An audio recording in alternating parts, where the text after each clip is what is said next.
The images still burn like the fire. As you walked up the street, it was dark. It was nighttime in the middle of the day. There were fire trucks on fire. There was engines on fire. There was police cars that were tossed around like they were potato chips. That day, in 1 hour, the New York Fire Department lost more men than in the past 50 years. Hardest hit, the elite rescue companies. Every member on duty was lost. I knew a large number of members were going to be dead. I knew that a large number of civilians were going to be dead. I just didn't think it was going to be all my guys. But there's another story, still untold. A tale of life, not death. In the months before September 11th, we were invited to ride along with the men of Rescue 1 and 2, to follow them into action. We have heavy fire conditions on the side. This is their story, a tale of brotherhood and remembrance, of the men who are all to their brethren, still riding.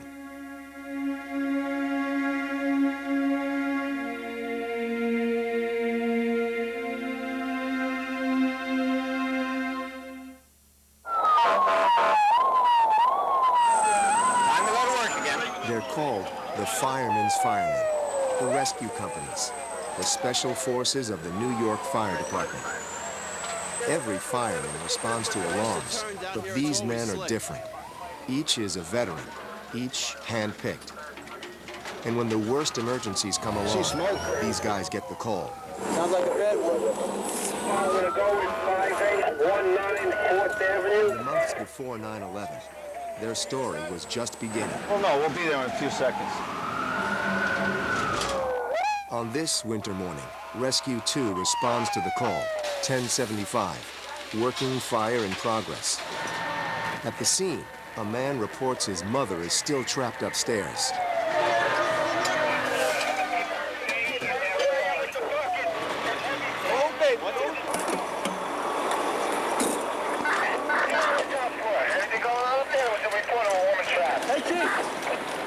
What can I do for you? Phil, get to the top floor up here. We had a report of somebody trapped.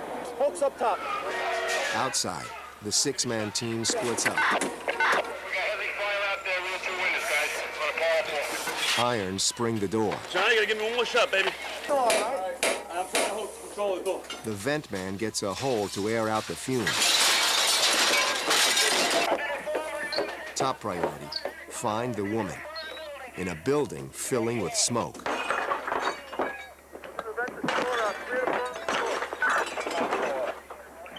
Everything's by feel. It's quick. You can usually find a body real fast. 10-4. You're gonna look in the hallway right below you. But this time out, they can't find anyone. They'll have to attack the fire. Right here, Sergeant. No, there's always a curveball. Bobby! I got that shift back here. It's free burning. We've got to get water in it. It's in this. Anybody see fire? Right here. For firefighters, a blaze is like a living, breathing creature. Open up the side wall, Tommy! It can hide almost anywhere, behind a wall, inside a shaft. I can see But it. once it's tracked down, once it's brought into the open, the battle can begin.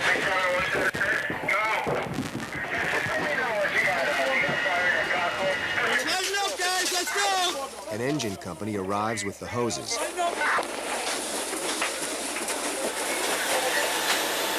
And thousands of gallons of water soon does its work. Visible fire, knockdown, primary, negative. It got between the two buildings, and then it just went on its merry way and went out that back door. For Captain Phil RUVOLO, third-generation firefighter, the company command of Rescue 2 may be an honor, but it's never easy. It's a feather in my cap. It's the ultimate command to be here. Good job. I'm gonna see you later. As a leader in a team of leaders, it's the captain's job to take charge. even in the midst of confusion. The deputy chief said the son, who was in the ambulance, said his mother was on the top floor. You know, they think their relative's still in the building, but they're not. They've gotten themselves out, but they don't know that. We tossed the place 3 times. She wasn't there. Nobody got any boo-boos, so we're all going back to the quarters safe and sound. The captain's right arm is his driver, or chauffeur. He inherited me. I was here before he got here. He chose to keep me. $50 for digging out a basement all day. We've become good friends. There are times we don't even have to exchange words. I know you're hungry.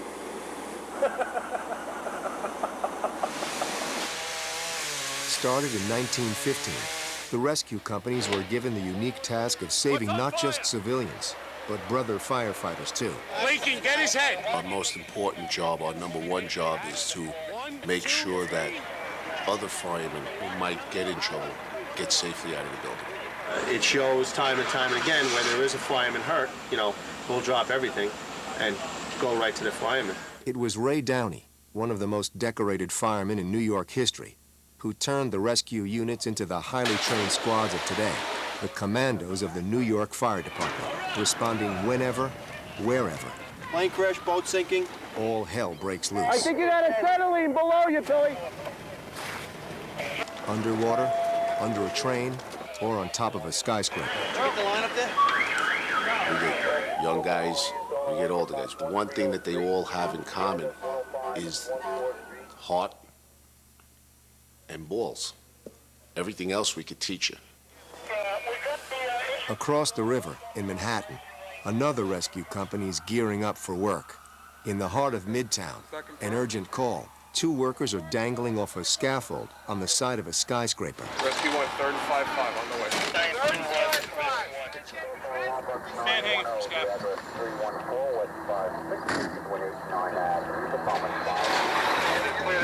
He's 50 stories up!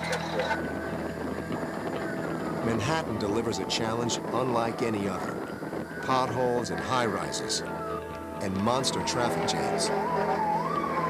Paul Hasshagen has seen a lot in 19 years with the company. I drive the truck, one of 4 chauffeurs, regular drivers.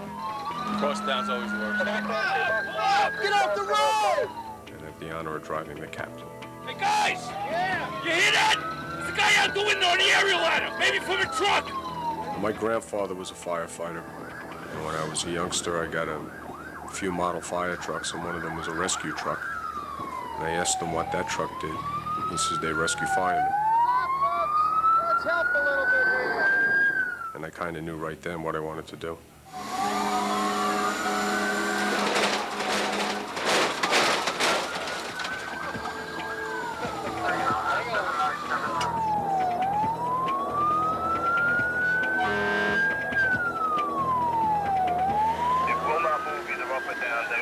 500 feet off the ground, the 2 men are held only by their safety lines. Today, Lieutenant Dennis Mojica will lead the action. We need the freight elevator down to the lobby. Freight elevator. They were hanging. They were able to lower them to the scaffold. The scaffold can't move up or down, so we got to get access to the scaffold to get them out. Roof. The lieutenant sends one of his men to the roof to lower a radio down to the scaffold. The 41st floor at the southwest corner of the building.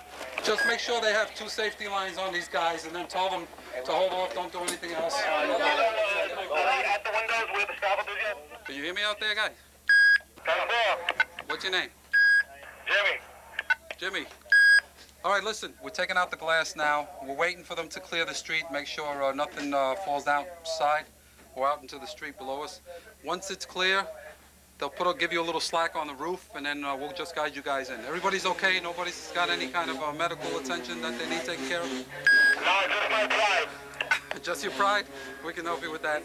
They start the precarious task, removing a 200-pound pane of glass. But there's no time to We'll be waste. taking out that corner window on the corner of 5, 5, and 3rd. They don't have that much manpower right now. The men on the roof have stabilized the scaffold for now, but Lieutenant Mojica is concerned it might slip again. Using a specially designed fine cutter saw, they slice away the rubber that holds the glass in place. So we waited for the street to be cleared below, because if the glass should break and we're that high, numerous people could be injured if not killed. Rescue 1 to division, we're ready to pull the window in, if you give us the all. You can start taking it gently. Okay. For the rescuers, this is the moment of danger. Nice and easy. They're roped off because the change in air pressure could actually pull them right out the window. Support the glass. All right, I got you. Come on down. Slack on the line. Hold on, let me take it. Got it, got it. Right down. I got it. Ready? 1, 2, 3. Come on in, Jimmy. Thank you, gentlemen. Why, you like hanging out over there? Rescue the rope. Give us some slack. You're not kidding. Disregard. All right, Jimmy, come on now. You in. The good jobs always seem simple afterwards. You know what actually happened? It was going down fine, and all of a sudden it just kicked into overdrive. I disconnected the electric. It kept on going. Press the stop, kept on going. We had the secondary, kept on going. You get frequent flyer miles. Yeah. There was only 2 workers on the scaffolding at the time of the incident, and they're both refusing medical attention. Yeah, it's just sore throat, that's all, from yelling. Okay, I'll meet you guys downstairs. Gentlemen, take care, man. Thank you. Okay, appreciate it. Yeah. You couldn't fluster him. All right, sorry for the mess. Thank you very much. All right, no problem. Dennis was one of the most serious people I know. He took his leadership very, very seriously. You never can tell.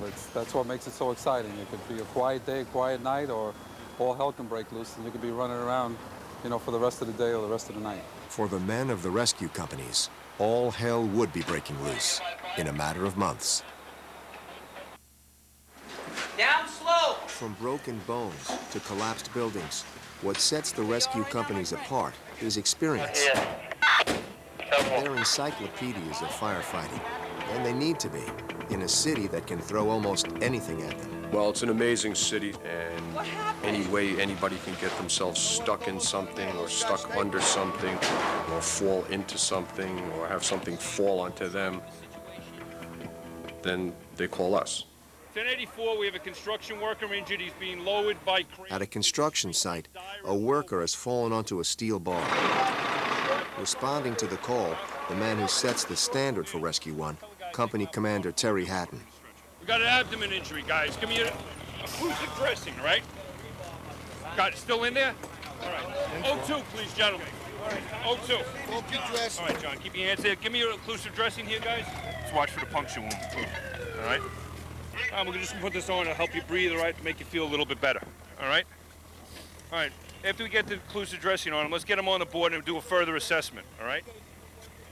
Well, every captain I had the privilege of working with here was a fine fire officer and a great guy, but there was something special about Terry, the motivational level that he brought here. He slid down plywood that broke and rebar punctured his abdomen.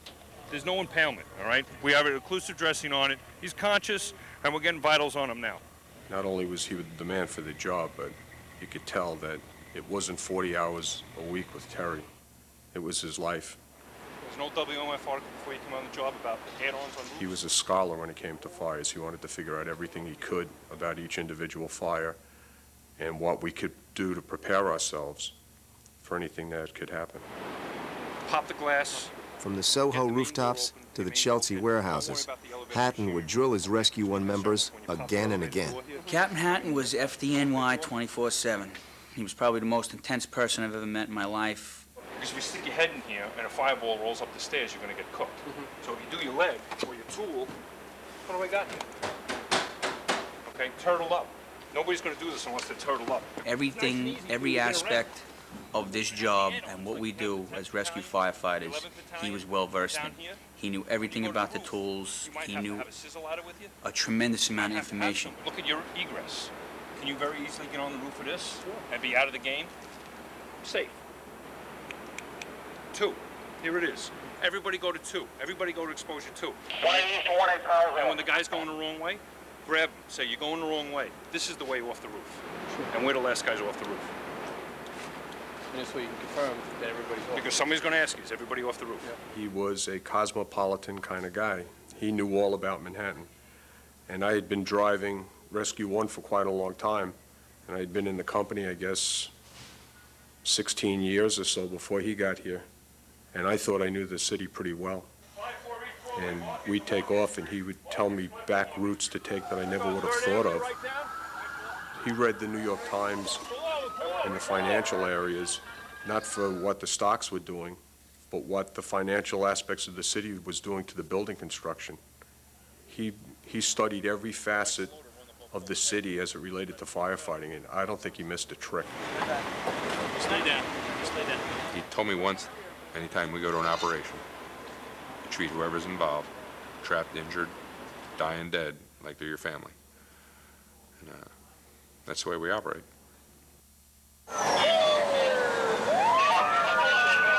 Victims need compassion, but a fire demands something else. We have heavy fire conditions on the top floor. So fire seems to be extending, getting away.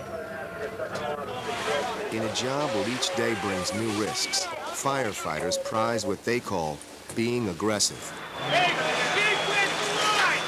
In the Flatbush section of Brooklyn, a 5-alarm fire is blazing.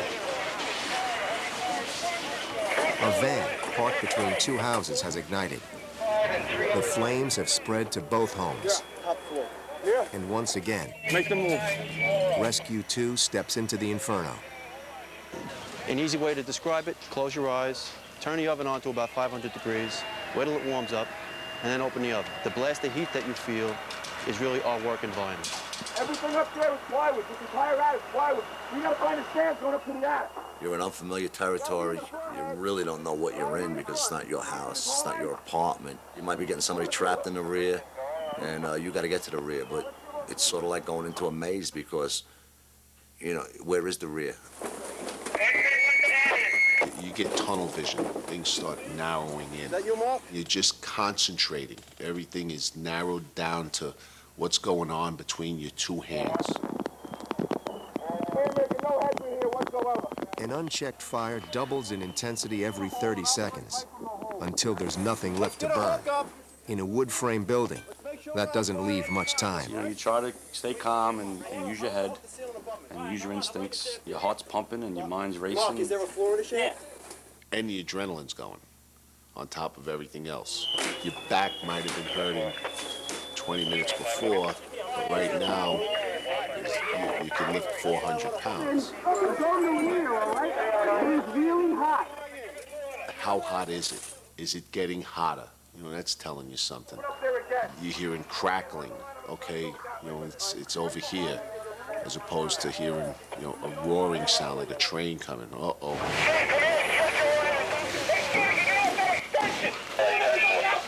Once a fire reaches the top of the house, it can jump to the adjoining buildings and engulf the whole block. The rescue team never talks about fear or courage. They just talk about things getting warm. I think most firefighters don't like the word scary, but yeah, it's scary as hell. Hey, we got fire right behind me. To the rear back here. With the plywood attic burning out of control, the men are pinned down in the hallway below. Guys, pump up some light. I'm gonna put it out. Hey, is that your hook? Yeah. Hey, Mark. Yeah. Mark. If I'm on the fire floor, there's another guy that I know he's there. He might not be next to me. He's not holding my hand. He's doing his job also, but in this company, you're never alone. All right, 10 feet will do, but it's like you and the backup man. Everybody else off the stairs, okay? Make sure you let them know now. Just you and the backup man. Up the stairs in the attic, the fire has just gotten much worse. Who's that right there standing up? Rescue! Every fireman faces a moment of danger. For Kevin O'Rourke, it's about to come here. Need a hand on top floor, Chief? Even though you couldn't see him, you can picture the smile on his face from ear to ear. He'd be bouncing around in there like a little kid, you know, and like I said, he'd bump into somebody. Oh, excuse me, you know, pardon me. Excuse me, Chief. Thank you. Got it, guys. You know, it's not the way it's always verbalized inside a burning building. Kevin notices the floor is beginning to give way. A lot of holes here, brother. Just as he warns the others, he falls through. He dangles above the fire. Fortunately, his brothers are there to lift him out. Kevin, you all right? Thank you. Elmo, okay, thank you. For the men of the rescue companies, there is a fine line between bravery and survival. The trickiest question is always when to leave. It's hard to tell a fireman it's time to go. It means that you quit, you gave up, and you don't want to.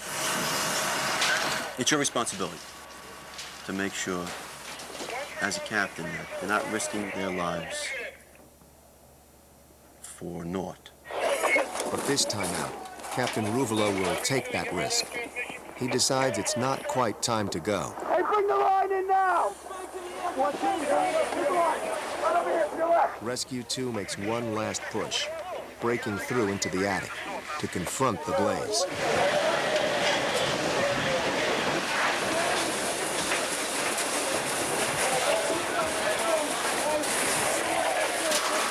Good job, son, good job. The top of the house is burned down to the timbers when the water finally does its job. It's taken hours, but they've saved the block, and Kevin too. You all right? Yeah. You sure?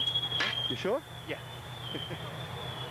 Oh, a big fucking hole. Oh, you're not kidding. It just kept crumbling around me. No, I'd never say you really talk about the fear. You joke about the fear. You joke about what you do. You joke about, whew, duck that one this time. It was interesting. The floor gave way on the second floor. I ended up stepping into the hole, and it just kept getting bigger. I ended up spread eagle, holding onto the beams, Until the brothers were kind enough to pull me over onto the solid floor. Now I knew. I said, as long as they swing down, I'm only going to be like 4 or 5 feet off the floor. But, to drop down if I had to. Right. Well, luckily I didn't have to.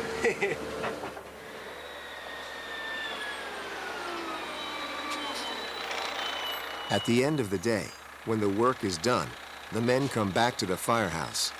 Here, on 24-hour shifts away from home, that's where a job becomes a family. So you all de-stressed now? You're starting to wind down? I had a great day. You good? We live like 1/3 of our lives in a firehouse together. Sometimes I think I spend more time with the guys than I do with my wife and at home. Hold it! Shut it down! If you have a personal problem, guys will help you out. If you have something done in your house, guys will help you out. And that's what I love about the job. The guys make the job. This place is a pigsty! Look at all this dirt! You get the Yankee calendar I left in your box, Bob? Yes, I did, my brother. Got to fight Driscoll off for it. The good son. Oh, the good son is back. Miss two. Everything goes through the kitchen. You come in the morning, you have to get a cup of coffee, you got to go in the kitchen.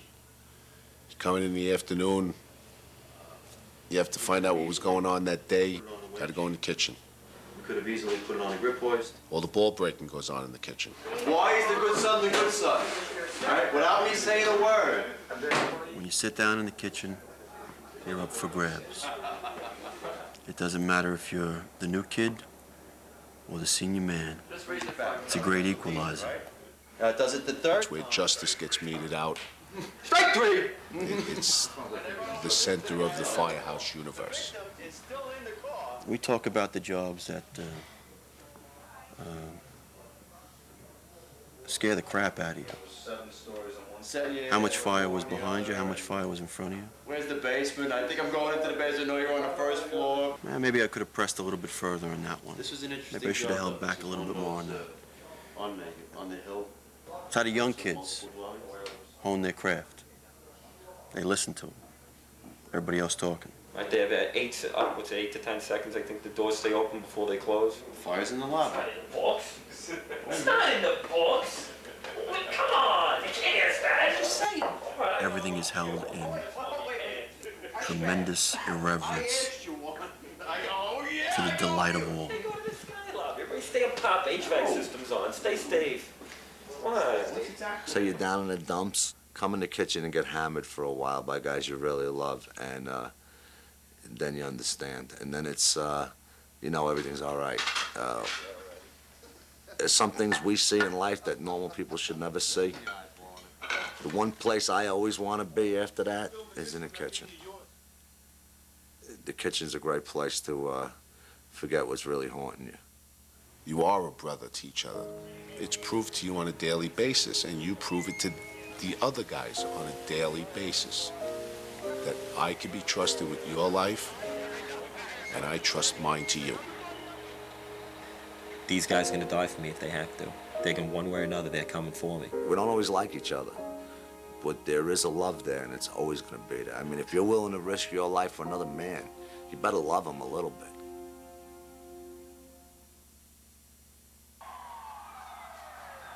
At 8:48 a.m. on September 11th, 2001, an alarm was sounded for Box 8087, the World Trade Center. 11 men responded from Rescue 1, 7 from Rescue 2, and what they saw was unreal. From our quarters, if you look, you used to be able to see the towers. I'm sure as the door went up and they pulled out of quarters, they got a good look. You know, they had a good idea of the conditions there at that time, the first building that was hit. They had extra guys riding that morning. Unfortunately, the job came in at the change of tours. So not only do we have the night tour, but we had the day tour as well. Realizing the significance of the alarm, I think everybody that was in the firehouse just ran and jumped on the truck. You got a full truckload of people racing down to that site because all firefighters wait for the big one, and that was one of the big ones, not realizing what was going to happen later, but the significance of the amount of people that were trapped and what you could do to try to save them. You just go.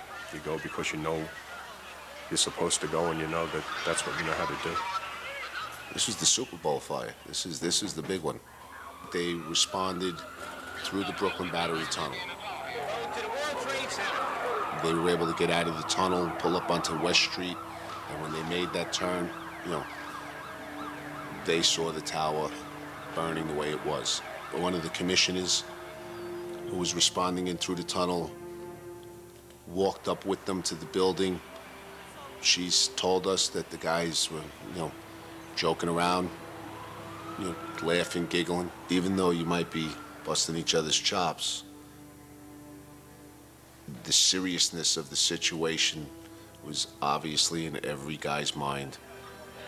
And they hit the stairs and they just started going up. You know, they were bent on getting to that fire floor. I knew they had a real good fire, and I thought that that's all it was going to be. Just a real good fire, and one of those things that they were going to talk about, you know, for years to come. Well, I was at the big one, the World Trade Center, when the plane hit.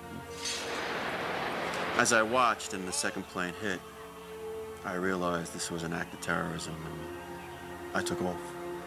As I think just about every other fireman in the city did. I saw across the bottom of the screen, it said breaking news in big, thick, black, billowing smoke, and it said Lower Manhattan. So I said, oh, look at that, the brothers got a good job. And then it panned out, and I saw the World Trade Center. I got probably one of the sickest feelings I've ever got in my life. I saw the amount of fire and what was going on, and I just said to myself, oh my God. Inside the towers, the rescue teams were heading up to pump water on the fire. They were going to be on a fire floor. They had been there for quite a significant amount of time already. So it would have been a hard climb, but they would have made it. They'd be on the fire floor fighting fire. And I was trying to judge from my position how many floors of fire that they were faced with. And I was just shaking my head at the enormity of the whole thing. There were upwards of 35,000 people in those buildings when the first plane hit. They were heading up, you know, to make sure that that fire went out. We have to go in there. We have to get those people out. We're firemen. Can't stand outside and say, wow, that looks really bad. I say it with nothing but pride in my voice. I mean, I know where they were going. And everybody here knows where they were going. And that's why I only can say, when is the time to leave? It just isn't for us. As long as there's a fireman in that building, we're not leaving. It's the rescue's mission, and we're gonna live it. I mean, and that's at any cost. And unfortunately, you know, it was the greatest cost that time. Back at the firehouses, the off-duty men from Rescue 1 and 2 began pouring in. Bobby Galione was here first, and me, and guys just started coming. And we understood the magnitude of what was going on. We were well aware that one building had already come down. Human nature is that you're gonna turn around and you're getting out of that building, man. The other building's down.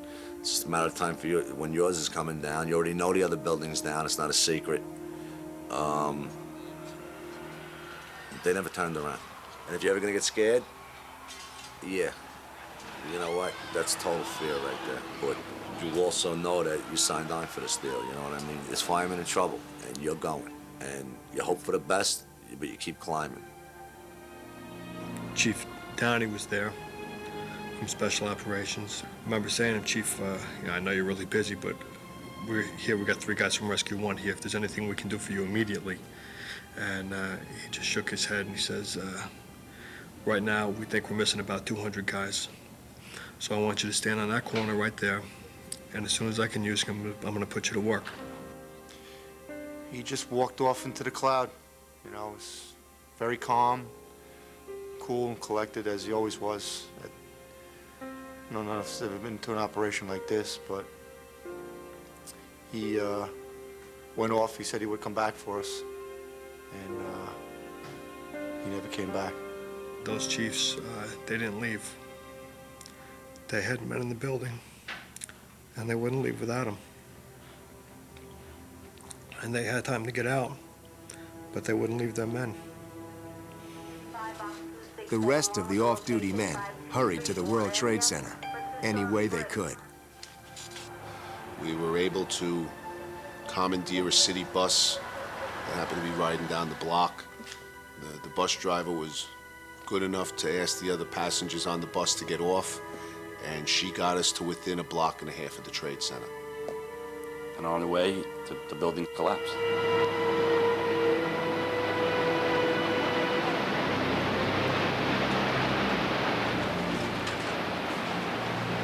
Everybody wanted to come in, including a retired member. And we raced in here. The car that we were using, luckily had to use jumper cables to get it started. And then we got out to West Street and flew down there. And we were 2 blocks away running towards the building when it fell.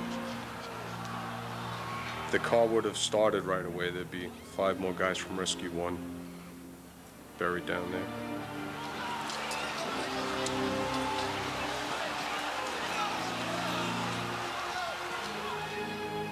As you walked up the street, it was dark. It was nighttime in the middle of the day. There was dust, there was smoke. It was difficult to breathe 2 blocks away. And as you worked your way towards West Street, it was out of the movies. This was a movie set. This couldn't be for real. There were fire trucks on fire.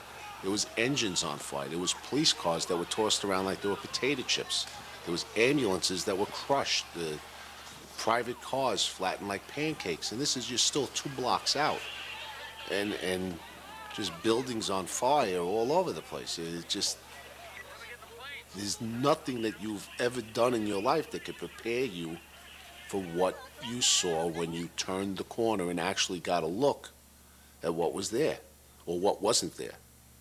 I had hooked up with Captain RUVOLO and members of Rescue 2, and we tried for, I'd say, close to an hour to find different ways to get to where we thought they might be. There were voids that we looked, and before we went in, we may have said like a quick silent prayer, like, God, this doesn't look good. Let me get out of there. Give me the strength. We're all moving in different directions, trying to find the good void, you know, where the guys were, who was trapped. Quite a few of us found a void by the hotel. And when we went into this void, we found a helmet, we found a handy talkie, a hook, and the hook looked like a Rescue 2 hook. And then I heard Captain RUVOLO on the radio, and I said, Cap, are all our guys accounted for? And there was a long pause, and just a no.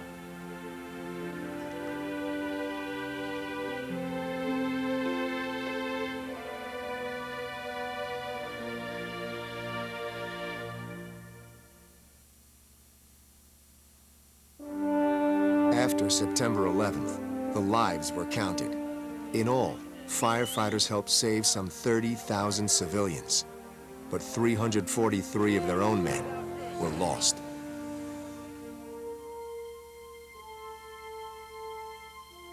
You were at the mercy of the group chart that day. Anything can happen on any given day. I think the guys that were lost were heroes, but they were heroes before that. They're heroes because of what they did when they lived. They weren't heroes because of the World Trade Center. They were heroes because they stood in front of the mayor and put their right hand up and said they'd be a firefighter.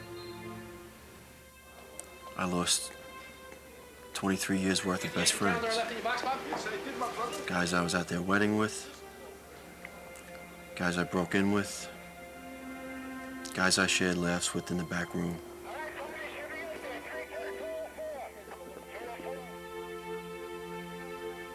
John is probably my first probie, so to speak, coming into the rescue. Someone that I took a personal interest in training, and I was very tough on him, and he consistently rose to the occasion. Let's say we go home, John. Okay. Yeah, go ahead. John had no flaws. That's why he was the good son. Good son. Oh, good son is back. He would have been my choice to replace me. John, Lincoln, two new guys in the company, proved themselves. You know, many times probably, they proved themselves. He was great. I mean, Lincoln was, he came out of a great company. I mean, you know, like I turned for it. He was a ghetto fireman his whole career, you know. He was a very comfortable fireman. He had no problem with any scenario we faced. I mean, he was great at it. I go anywhere with him, not a problem. And usually he's in front of me. Lincoln be laughing right now, standing around in his shorts and his mock turtleneck t-shirt that he wore all the time, making some crude comment about something, smoking a cigar. And, you know, he'd be laughing and saying, you know, got to keep doing what we're doing. They're always with us. They're always with us. They're right over our shoulder watching us every time we go out the door. That's it.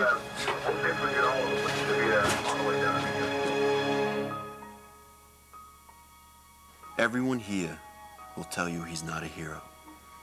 Everyone here will tell you he's doing his job, as they would tell you if you asked them.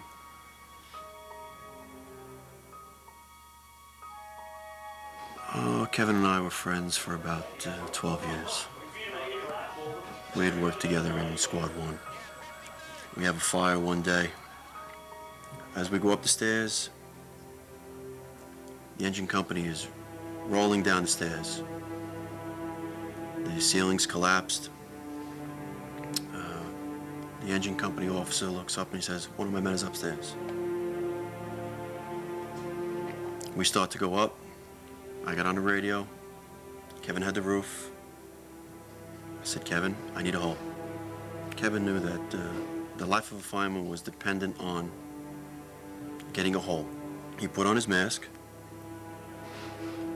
walked into the fire, got us a hole.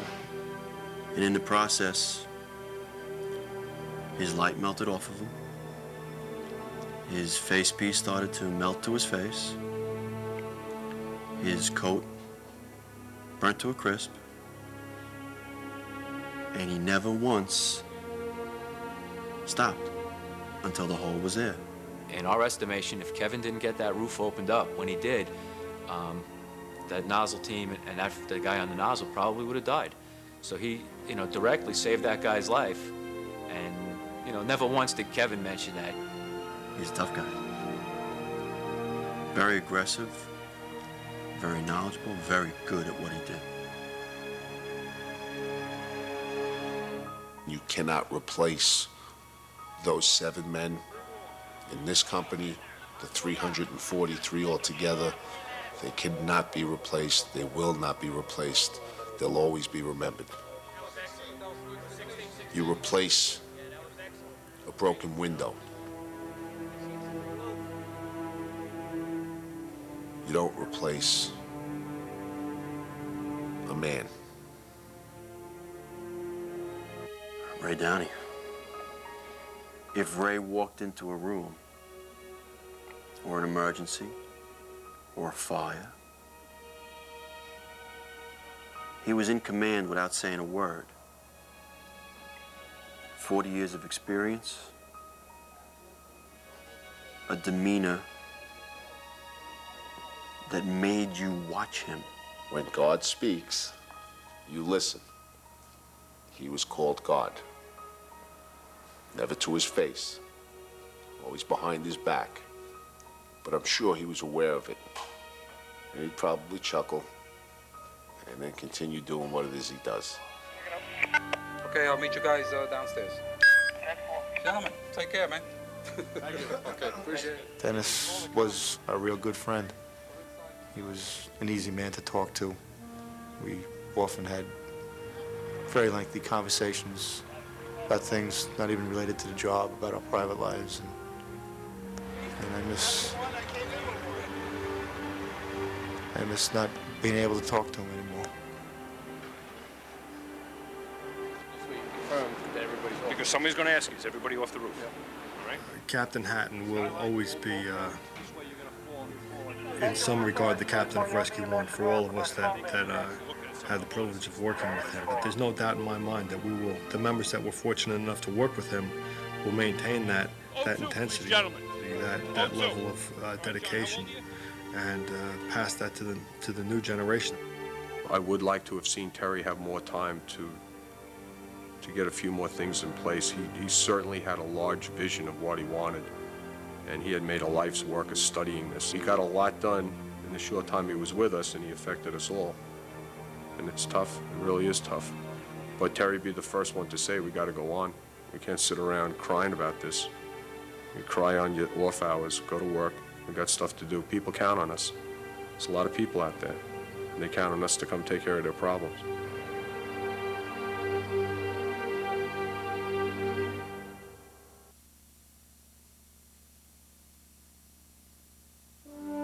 In the aftermath of the tragedy, the firefighters tried to make sense of what had happened, to reclaim their dead and start again. We got a phone call on the rig that they had uncovered one of our masks and that they were digging further, but maybe we should get down there. So we shot in, and I was parking the rig. The guys took off. By the time I got up there, they had already uncovered Lincoln, put him in a Stokes basket, and they had him covered with a flag, and we carried him out.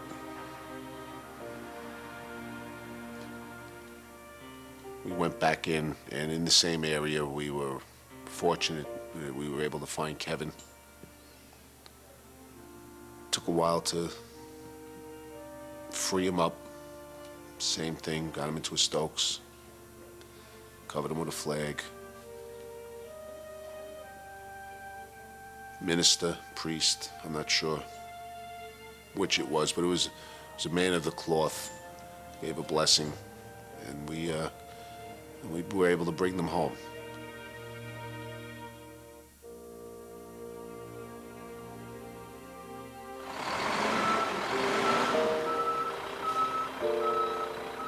My father put in 33 years, and every time he sees me, he tells me he's proud of me. And when are you going to retire? I would be lying if I said I didn't contemplate it. I think everyone that was there contemplates it.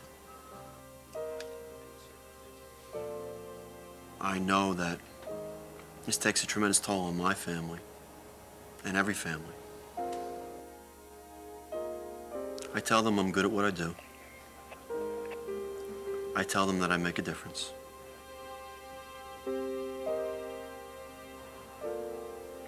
And they understand. This is still the best job on earth. It's a noble profession. It's a noble job, noble calling, whatever you want to call it. And if I had sons, there's nothing wrong with being a fireman. May have a pretty good contingency in heaven right now, but it's still the greatest job on earth for sure. There's some good times that are gone. It's a big void, man. It really is. It's big emptiness. That first couple weeks, there was a lot of times when you get back here to the firehouse, you really wanted to, like, contemplate why you were doing what we were doing, you know? Why did I choose to do this? And then you sit down and read 5 or 10 cards from some first graders, you know, with all the great misspelled words, but you get the drift of what they were trying to tell you, or all the pictures, all the thoughts. Where did all this stuff come from? I have no idea. There's still the little boy in each guy here, even though we've been through this great tragedy. And you find yourself telling a little joke, laughing a little. It's starting to come back. The healing process is probably already started. On the riding list on the chart, we have who's, so we know who's on duty. It says still riding because we have members of this company we haven't found yet. And as far as we're concerned, they're still responding. Still riding is a show of respect to the guys that their spirits are still and will always continue to ride with us every time we go out the door. But I think what keeps us going is the fact there's still fires, there's still emergencies, there's still a lot of people out there who need help. And so, each day, they head out again. The men of Rescue 1 and 2, still riding.